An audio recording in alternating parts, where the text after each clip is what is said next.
What can we take away? What can we take away from this game? I was all planning to just destroy the national media and make fun of them for trying to pump up the Giants a little bit. I had my whole rant for Bart Scott, who compared Daniel Jones to Josh Allen, but I can't do it. I can't do it because Daniel Jones got hurt, Saquon hurt, Golladay hurt, Kadarius Toney went off. We got some NFL news coming in on a possible suspension for him as well. But I think it makes it very hard to judge this with all the injuries that took place to the Giants yesterday. The best thing I can say, I guess, is that, not every good team beats bad teams. Not every good team handles their business against bad teams. You see it all the time. And the Cowboys certainly did that yesterday, but Troy Aikman during the TV broadcast said, I think this offense can be exceptional. I think they're a nightmare for any defense, and this defense, more importantly, is only gaining more and more confidence. I just think this is a team that has the makings of doing something really special. What do we take away from this, and what can we take with the Giants banged up? Look, I think you could take things away from blowing out teams. I really do.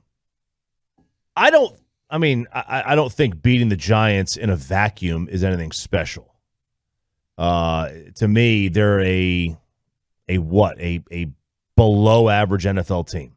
Yeah. They're probably somewhere between 18 and 32.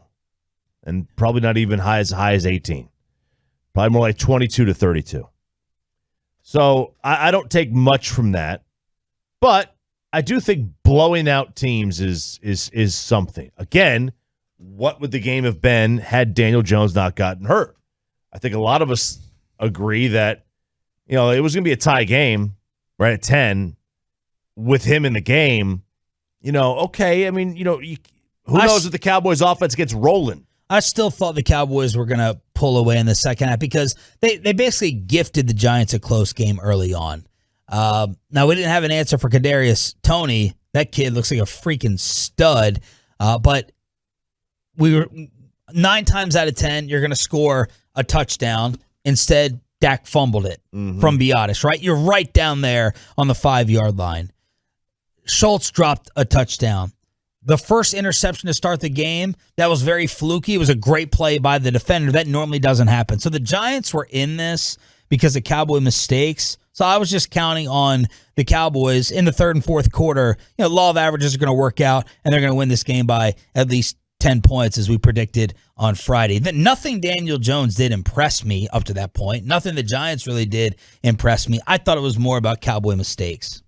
Well, it certainly was. There was a lot of Cowboy mistakes, and I would have thought that they would have pulled away anyway. But, yeah, the game did feel weird. A lot of us, the game felt weird. Yeah. It just felt like a weird football game. It felt like, if anything, we were going to be set up for a letdown.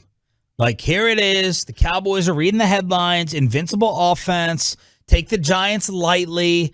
New York is missing everybody. Guys are dropping like flies. And here comes a letdown. The Cowboys will disappoint us like normal. That was my big worry. Yep. Going in, I thought the Cowboys, look at the teams on top of their divisions. All right? Buffalo, Arizona, Tampa Bay, Green Bay. I thought the Cowboys were in that mix. That's why I had the Cowboys number 2 in my power rankings. And I just keep them right there. Like Buffalo, right now today, spoiler for Wednesday, I'll probably have it Buffalo and Dallas 1 and 2 like I did last week. So I'm going to be stubborn. I'm going to have Kansas City and Dallas 1-2 as well. Yeah, this time. Yeah, go ahead. Have Kansas City still up there. But that's Troy Aikman talking. Does this year feel a little bit different than some of the past years with what usually happens around here? Like, are you allowing yourself to say this can be different from the Romo 2014? This can be different and better than the Dak and Zeke rookie years. I need to see a game where this defense isn't generating these turnovers and see how they hold up without getting these picks, because the picks are not going to be there every game. Well, especially when you get into the playoffs, you're going to face better quarterbacks, and the better quarterbacks aren't throwing interceptions more, that often.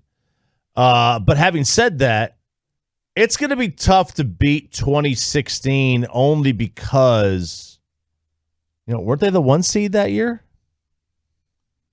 I don't remember. It was either 1 or 2 because they had a bye. And I don't know that this team is going to be the 1 seed. And they might be, but I would probably bet against them being the overall number 1 seed, even though the division is going to give them 6 easy victories. And what's really encouraging is you're doing it without Tank, Donovan Wilson, and misplaying Micah Parsons at linebacker, Kelvin Joseph, Tristan Hill, Michael Gallup, Leal Collins. Since Gallup had the calf strain, Leal was suspended, and Tank broke his foot, Cowboys are 4-0. That from RJ Ochoa. So this was, I thought, an easy schedule to start the year.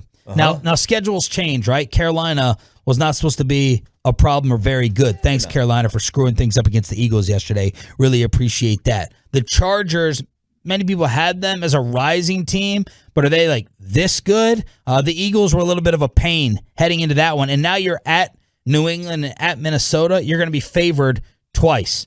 They're already 2.5-point favorites as of yesterday against the Patriots. So, if they go into New England and win by 13-14, I don't think that's going to change my mind that much about them. But I already have the Cowboys very high up because I know their offense is unstoppable.